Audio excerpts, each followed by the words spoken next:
Hello and a warm welcome to all. It's finally time to kickstart the very first event lined up for Ishanya 2021. I am Prakash and I'm your host for the event. On day one, we begin with some spectacular stories followed by in-depth interaction sessions. We have details, a series of keynotes by the country's and world's most iconic creators where they will take you through their design journeys and project experiences. For the first details, Speculative's Futures of Intimate Health, we are privileged to have with us Dr. Mary Louise Juul Søndergaard. Dr. Mary is an interaction designer, design researcher, and scientist working at the Oslo School of Architecture and Design, Norway. Through speculative and feminist design, she explores the future of intimate technologies for menstrual and sexual health. She's also the co-founder of the Speculative Futures Stockholm chapter and a BioArt Coven member. In this talk, titled Speculative Futures of Intimate Health, Dr. Mary Louise will present her design and research into future technologies for intimate health, including how wearables, artificial intelligence or machine learning, conversational agents, and robotics can be designed to support healthier lives, gender equality, and social justice. This is a request to the audience to do put up your questions in the questions tab on the right side of your screen. And I would now like to hand the stage over to Dr. Mary Louise Juul. Welcome, ma'am. Thank you so much, Prakash. Thank you so much. I will see if I can share my screen.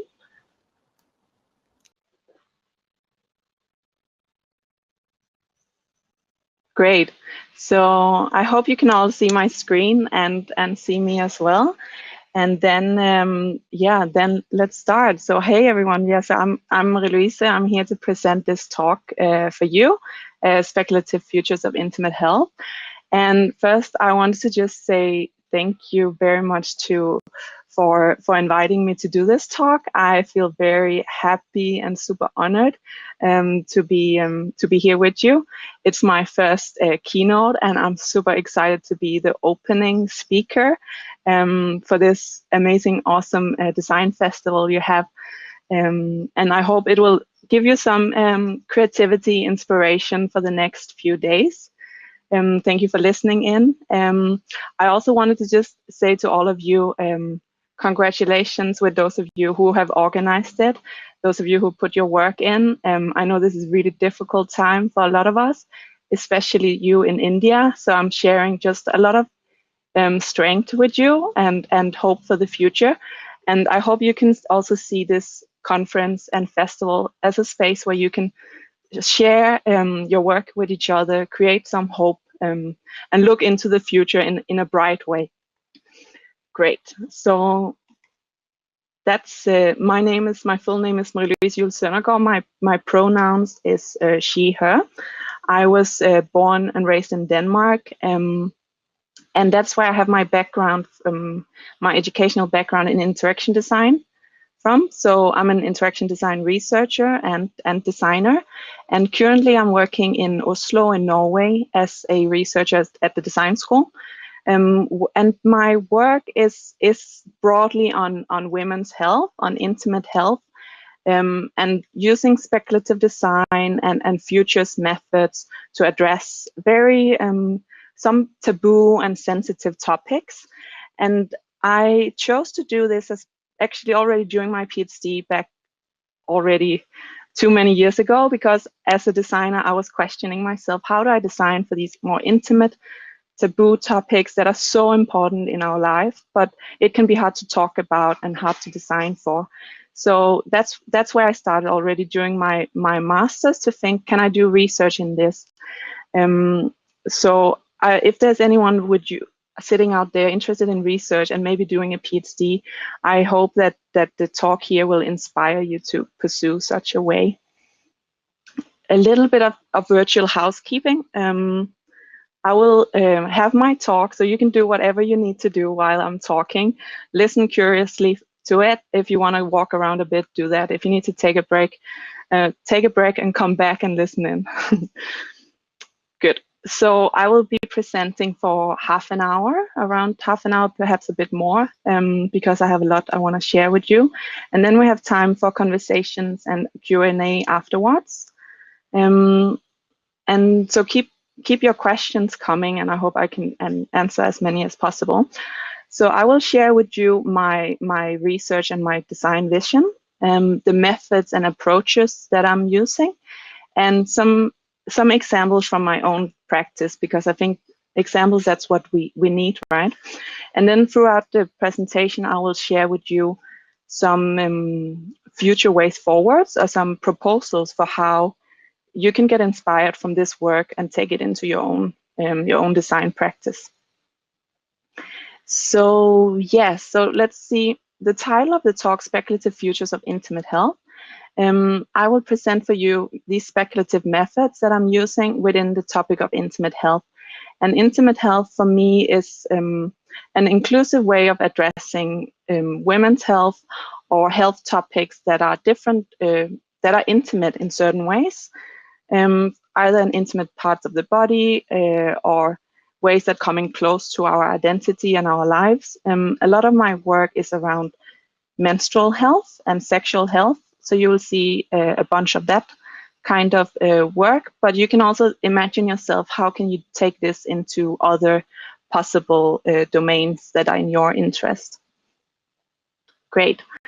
So I'm going to start on a little bit different path, because a small detour of my current obsessions, or something I find very intriguing right now, is actually not necessarily only looking to my body, but also looking out into nature. So what I'm very fascinated by now is moss, or mosses. This very, very small plant species. And what you can see on this video is me sort of like touching the moss and picking out small pine needles from the moss in a Swedish forest. And it's a particular fascination I got during the pandemic. This kind of like very mindful way of being close with nature. And what I find fascinating with this moss is that it's a very overlooked plant, actually. It's everywhere, at least in the Swedish forest, but it's very overlooked, but it has a very important function. And this is something I'm also using often in my research, like looking at overlooked potential, overlooked health experiences, overlooked groups of people. How can we design for them? And very nice, something I've learned from being close with this moss is this concept of being still, because the mosses are just actually there, being still, laying there. And I think it's something that's very important as we are doing this futures work and looking into the future and proposing a tomorrow, right? Also just like this concept of being still with ourselves. Another thing with moss, and now getting closer to the intimate health topics, is that sanitary napkins has actually not only been designed by cotton, but also it used to be designed by moss. So moss, as moss gets dried, it has this function of being very absorbent for menstrual blood or any other kind of liquids. So during the World War I, and also by a lot of indigenous cultures, moss has actually been used as a material for menstrual products. And this is something that I try to bring in my research as well.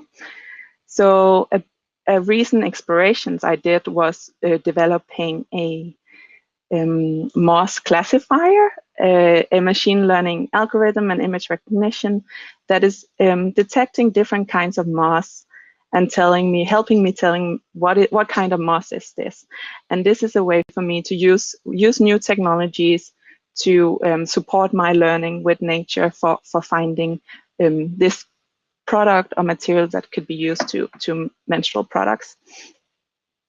Another machine learning software that I used was to try to merge these two seemingly different worlds of moss and menstrual blood together and see how can we find ways of connecting these two overlooked subjects into a new future imaginary.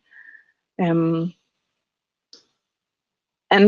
part of this work has concluded or evolved into this collage, which is a collage of a future world, a speculative world, where a collection of people in a community are gathering their own moss products and bringing it or making menstrual products from it. So what you see on this collage is on the left, people gathering moss in a forest. And on the middle, you see a person using, this is a very speculative provocative artifact, right? But a speculative product where moths are using, together with some other technologies, to support one's menstrual experience. And then in the end, this moth is sort of like put together in a little ball and hung into the tree to sort of bring it back into nature again. So this is probably a little bit of it's a bit strange future world, but this is something that speculative design can do, right? It can propose, what if we did this, or why not do this? And it can make us think in different ways of what could be possible, and ask us to challenge our minds and attitudes towards other ways of living or other ways of being. So that is, these are some of the questions that I ask myself in my research. How can designers use speculative design and designing with the body to imagine and build future technologies for intimate health?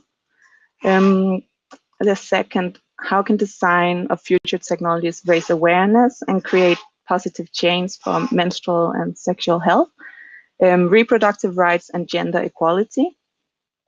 And here, where the first question is more about the methods that we use in design, the second question is really thinking about, if you're designing for a domain, for instance, sexual or menstrual health, then you're not only designing for one individual experience, you're also designing for this broader societal perspective that the experience is part of, right? So we don't only use our design skills for addressing menstrual sexual health, but we also use it to raise awareness for, it could be menstrual health education, or the broader reproductive rights of women, or gender equality, or equalities of other intersections related to race or different bodies, and so on. And then the third question that I have here is, how can future technologies such as wearables, AI, ML, conversation agents, and robotics invite people to get closer to their bodies and closer to the environment? So those are the three intersections I do my work within: intimate health, new technologies, and larger perspectives on gender and sustainability. And the methods that I'm using to approach this is designing with the body and future speculations. And the first one, designing with the body, is really a broader set of methods that is thinking about how we can use our own body as an inspiration for design. So instead of only sketching on paper, or thinking about how to only design visual material, how can we bring our full body into design? And it's something, sorry if there's some background noise from the outside. It's something that's very important as we're designing future technologies, right? Because we are very good at designing apps for our phones, a website for our screens, but a future of technologies is imagined to be like everywhere, right? Around us, everywhere on our bodies. And we're not only using just our eyes or our fingertips, but we would really be using our whole body as an input for technologies. So it's very important that we bring our body into that work. And then the future speculations is methods such as speculative design, design fiction, which I think you're going to hear much more about also during this this design festival you're having. So this here is the very widely used model for future speculations and for design fiction. It's the Futures Cone, which you might have seen before or will see again during this festival. The idea of this cone is really looking at how can we expand our ways of seeing the future, right? How can we expand different possibilities for the future? So you see in the model, we're standing in the now, and we're looking to what's the future, and how can we expand instead of the world continuing as it is today, and what will probably happen, how can we expand this room? And that's what design is doing, right? And that's what speculative design is pushing for, that we open our imagination for all the different possibilities that the future could be like. And what I found very fascinating, actually, with the theme of your conference, the theme of the conference, When Tomorrow Comes Today, is that what is so important is that, of course, we can imagine the future, right? But what is so important is how can we make this leap back to today, in the life where we are today. And we need to do this, right? Because if we are only imagining the future, if we want to get to that future, we need to act on it today, and make changes and make design proposals for how we can arrive in that future. So I believe in the situation where we are right now with the pandemic, the future is so uncertain that it's almost impossible to predict where we are going to be. And that means that these methods of speculation and imagining the future is even more important, right? Because we're not sure how tomorrow is going to look like. So we need to be able to shape that as well. And we want to be able to shape that. So that's my my work is looking at these futures of intimate health, and thinking about like different aspects of intimate health, how I can help address that today, for a better future of intimate health. And the space of intimate health that I'm working with is, as I said, it by some people, especially within the industry, this is categorized as or talked about as femtech, which is a shortcut for female technologies. And it's often around different health experiences, often experienced by women, such as sexual and menstrual health. It can be reproductive health related to motherhood or parenting, related to, for instance, menopause, which is the end of the menstrual cycles for women when they stop menstruating. It can be around breastfeeding or pelvic floor awareness. A lot of different health experiences which are very critical for a lot of people. So for instance, the quote here says, with 50% of the global population as target customers and a market potential of $50 billion by 2025, femtech is hailed as the next big phenomenon in the women's health market. And these are all technologies which are extremely critical and for people's lives, and you hadn't seen a lot of innovation in this area for decades, actually, and it's only just started within the last 5 years or something, all these products. And one of the reasons it has been so underdeveloped, a lot of people are referring to, is the lack of representation of women within technology fields. But now we're seeing more and more representation and more diversity within technology, and that's also why we're seeing more and more of these products addressed specifically to women, right? So it's changing now, which is absolutely amazing. But what my research is trying to do is also trying to keep questioning, okay, so what kind of products are we then making? Could we still expand our imagination for how these products could be developed? Because a lot of these products for health is looking at the body as something to be controlled in a way, or something to be fixed.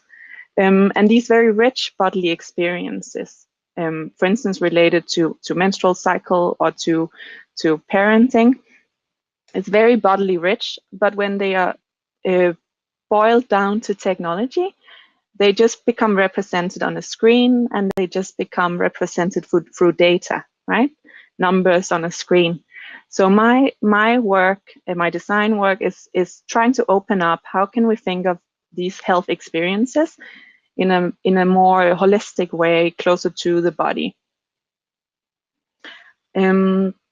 Yes, so that is what my work is sort of arguing, that we need also critical and feminist design approaches that engage also the body and the possible futures of this design space.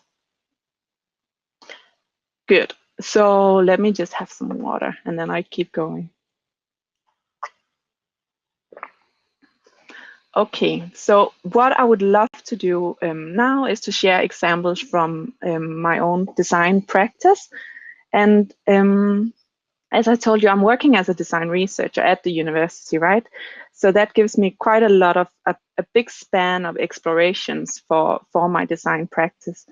And the way you work as a designer within the university is often to use your design practice as a vehicle for doing research. So basically, it means that the design practice becomes a way of generating new knowledge. And often this is categorized or talked about as research through design. And that's a quite big field within the academic world, within both design research, but also within HCI, human-computer interaction, becoming more and more widely used, like design research, research through design. So all my examples are part of this kind of methodology. So I want to start presenting some work, my work that I did throughout my PhD. So a lot of the early work that I did during my PhD was looking at wearables. So computers coming closer to our bodies, body-worn technologies, and especially looking at how these body-worn and wearables could be developed for experiences of menstruation and sex and sexuality. So the first example I want to share was a project called Period Share, and this project I was really looking into the experience of tracking your menstrual cycle. So around 2015, a lot of new apps started coming on the market. These period tracking apps and menstrual cycle tracking apps, where people who are bleeding can track their own menstrual cycle. So when they're menstruating, they can track their mood, they can track when they're ovulating, and so on. But what was quite common for all these menstrual tracking apps was that this data that you would gather about your body would be something you would only keep for yourself.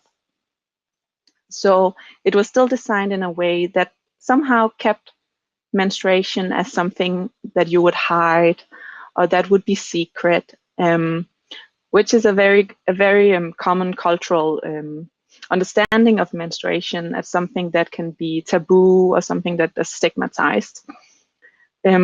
So what I did in this project was I did this speculative design where a menstrual cup, which is a silicone cup that you can see a woman holding, which is instead of using a menstrual pad or a tampon, you can use a menstrual cup to collect menstrual blood in the vagina.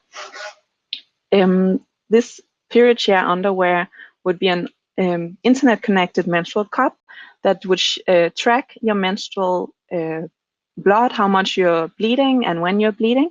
And then instead of keeping it only on your phone, it would share it on social networks.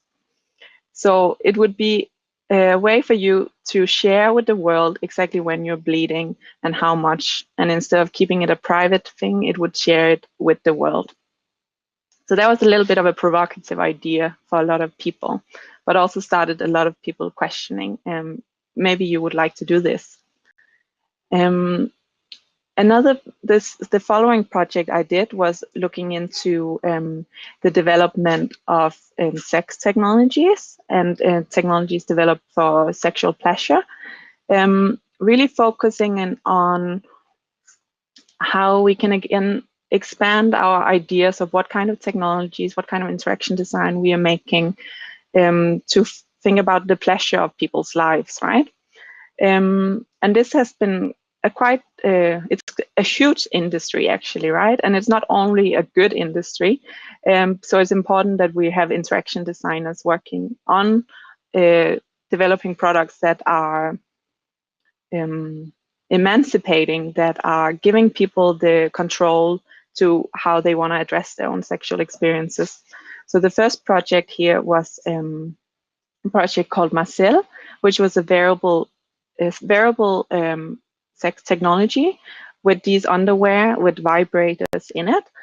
And instead of you controlling the vibrator yourself, these vibrators would actually be controlled by the surrounding Wi-Fi networks. So again, another little bit provocative idea, but the idea was that the more hotspots, open Wi-Fi hotspots around you, the more they would vibrate. So it's a way of playing with what is pleasure, what is my body, how can we bring something very private into a more public context. And the second project which I was doing was this Make Your Own Vibrator, which was some workshops I hosted where I brought together 20 people and I gave them materials, and they were basically making their own vibrators. So it was this very open, free, playful space where people would chat about what kind of vibrator are you making, and what are you making. It became very fun, and it became very cheerful. So these first projects, and I'm going to propose for you a set of parameters or propositions of how we can change how we think about design. And the first two I have here is thinking about how can we take something that is private or something that is taboo and push it towards something that might be able to share or something that might be able to talk about in the public, right?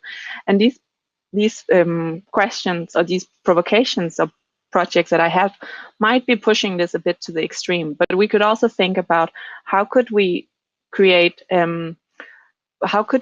better education for these sexual and menstrual health topics in a school context, for instance, or how could we make it more public accessible instead of having it something private? How can we make it more publicly accessible for people? Great. After these explorations of the wearable, I looked more into how we can explore voice assistance. So not only bringing the computers closer to the body, but also how we can engage with our voice to interact with computers. And here I was very intrigued about the idea of voice assistance being gendered. So when you design a voice, you often give it either the identity through the voice as male or female. And what happened in the early days of, for instance, Siri or Google Home or Alexa, countless examples of voice assistants, they were from the beginning all addressed with this female voice and female names. So Cantana and Siri are, for instance, female names. And I question, why is that they are gendered in this way? And how could we make that different as well? And what consequences does it have? So now, I did 2 videos, design fiction videos, and I would like to ask if I can get some help with sharing those 2 videos with you, because my computer does not want to share the sound. So I'll see if I can get some help with that.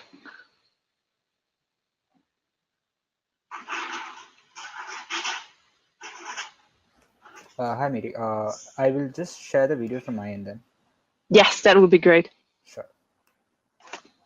I would be just stopping your screen share for a second. So that, please stop it, yes.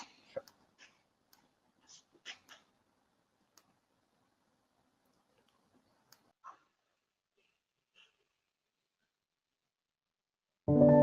Welcome, Tomoko. I'm you. I am your personal assistant. I can help you with your diet, menstrual cycle, and birth control. Nice to meet you. Now please go ahead with what you usually do. Analyzing your package. Your period is expected to start today, so your blood pressure will get lower. Make sure to eat natural fruits to compensate for your blood pressure. Okay. I can also regulate your birth control for you. Do you want to get pregnant? Oh no, I'm not ready for that.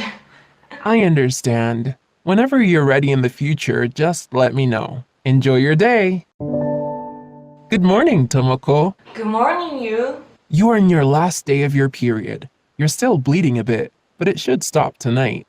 Are you sure? Yes, you can trust me. Hey you, should I use protection? You will ovulate in 6 days. Your fertile window has not arrived yet, so it is safe without protection. Have fun! Your fertile window is coming up.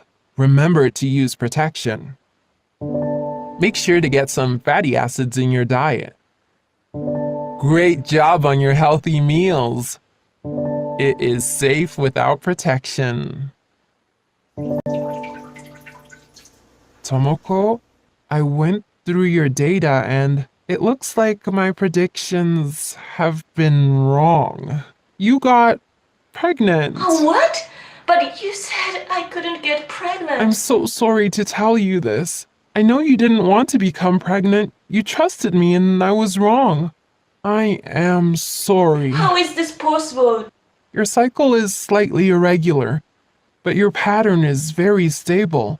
My algorithms are tuned to adjust this, and they predicted that everything should have been safe. What? Oh, Tomoko, I am sorry. Deciding what to do about an unexpected pregnancy can be very difficult, but I'm here for you, and together we will figure it out. How do you feel? Tomoko, do you think I can get your permission to send this diagnostic to prevent it from happening again?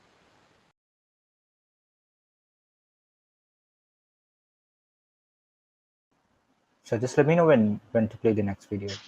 Yeah, so this was the first video, yeah, thinking about like a toilet assistant, an assistant that would live in the toilet, and also the potential consequences, right, and unintended consequences of such technologies. And yes, please, you can play the next video as well, which is more looking into the kind of language that is used to these assistants. Hey, Aya? You're hot. I wish I could say the same about you. Hey, Aya? You're hot. Why are you saying this? Do you miss attention? You're hot. Sending, you are hot, to your mother. Hey, Aya? You're hot. You also look good. Do you work out a lot? You're hot. You should not use this kind of language to anyone. You will only hurt people with this. You're hot. Shut up, asshole. Hey, Aya? You're hot. I will mute myself for 10 minutes. Hey, Aya? Hey, Aya? Hey, Aya? Great, thank you. Yeah, so this exploration was done to sort of explore what kind of responses would be designed for these voice assistants, because it showed that a lot of the language that people are using to these voice assistants is actually quite violent, either just like of a violent nature or some kind a more sexual violent nature. So people would tell like the Siri to shut up or ask Siri some very inappropriate questions. So designers also have to think about this, right? So this product or this video prototype was a way to really expand what could possible ways be to answer back to something like that. Which is again not only a question of voice assistant, right? But this is a question also of language in general and how we're talking not only to assistants but to human beings as well. So that's how I always try to work around technologies also as social agents, as something that is experienced in a social context. Great, I'm just gonna share my screen with you again. So these projects start to work instead of addressing problems and solutions, they're trying to address more generally social issues and open up for speculations. And so obviously these are not solutions, right? But they are a way of start speculating about this solution space. How could it be? And ask us instead to also consider some of the consequences of developing these technologies. So let's see. I will share a little bit more work with you, and then I will open up for questions in 5-10 minutes, I think. So this work that I presented so far was all part of my PhD research, and since then I've been working more towards also how can we design for the body. And the project that I was exploring as part of my postdoc in Stockholm was around how menstruation is experienced by young adults. So as you're starting to menstruate, it can be at any time between, it can be already from the age of 9 years, perhaps, until the age of 11 years or 18 years, sorry. But what are these experiences? And here I collaborated with a high school in Stockholm to explore these young adults' experience of menstruating. And one of the things I developed was this prototyping toolkit called Menac Bits, which consists of different shape-changing actuators. These like soft robotic material made out of silicone that you can put on different it's developed for a range of different applications, but what I was curious about was how you could put it close to your body and what kind of sensations it would have as it's touching your skin. And we were using it, for instance, to develop technologies that would address menstrual pain, but also address sensations of anxiety or depressive feelings before starting to menstruate. And what was really important in this was that it's not only the development of technologies, right? But doing these workshops with the high schools in Stockholm also worked as a way of menstrual health education, actually, as a way of becoming more literate on the topic of menstruation, but also becoming more literate on one's own bodily feelings of how one's own body feels as it starts to menstruate. And one thing that was quite intriguing was also thinking about the actual materiality of one's body. Not only the sensation, but also thinking about the menstrual blood, the bodily fluids in itself. Because normally this is just washed out in the toilet or thrown away. But what is very interesting is that actually a lot can be learned about one's health by looking at one's bodily fluids. So here I was looking at and addressing what it would mean to not be afraid of touching oneself, but coming into a closer relation with oneself as well. So this adds a few points or propositions for my work, thinking not only about the individual, but the collective, not only about data, but material, and not only about the mind, but thinking about the whole body. Yes, and the last project I wanted to share with you was a series of images, of which you already saw the one around this proposal of mass. And this is a series of images or speculative scenarios that's called Scaling Bodily Fluids for Utopian Fabulations. And it's really thinking about how we can scale up our bodies towards broader, more than human flourishings, right? So the first image that you see here is a tea ceremony where people are coming together and having making teas in relation to where they are in their menstrual cycle. So this doesn't have to have anything to do with menstrual cycles as such, actually, but thinking about the state of the human body as it is in, and using technologies as a supporter for yourself to understand your bodily health. And then gathering around something simple as drinking tea in order to experience this together. And the second is the mass that you already heard about. And then the last two images here, one is around thinking of infrastructure of human bodily fluids and expanding that. And the fourth one is a more speculative one, which is thinking about an abundance of breast milk. And this is super speculative. But what if we could think of a ship full of breast milk that would suddenly explode in the middle of the ocean and contribute to more than human flourishing? And these collages are definitely a tool for starting to debate and think about our futures, what kind of future we want to live in, and really expand how design can be used as a tool for imagining futures. And that brings me to the last two propositions in this proposal, which is not only designing for use, but designing for rituals, and designing not only for human-centered needs, but really thinking about more than human concerns around not only our own human bodies, but a more taking into environment into account, whether that is microbes, plants, animals, and so on. So here you see all of these propositions, and they are definitely not like specific guidelines or truths about how we should design, but I hope that some of them might have triggered some inspiration with you. And if there's some specific ones you're curious about, I'll be happy to talk more about those. Yes, so just going back to the theme as the last part in this presentation, what I think is so interesting, and I think we can talk more about this, is that obviously we need these speculative methods, right, to imagine different realities, but in the end it still needs to be reacted upon today, right?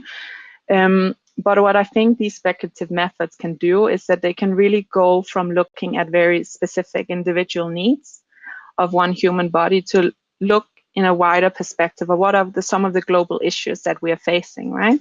So whether we are thinking about climate justice, whether we are thinking about pollution, whether we are thinking about broader issues related to social justice, such as racism, sexism, or classism, then these speculative methods can be a tool for us designers to engage with these problems, huge global problems, and bring them back to today through our design practice, because our design practice really brings these big speculations into a very tangible form that we can start discuss.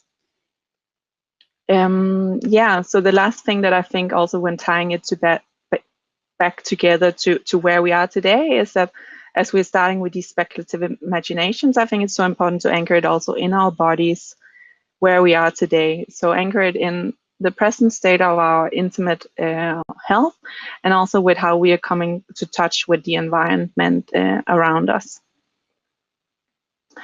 Good. So that was it. So with that said, I just wanted to say thank you all for listening in, and thank you for the questions already in the chat.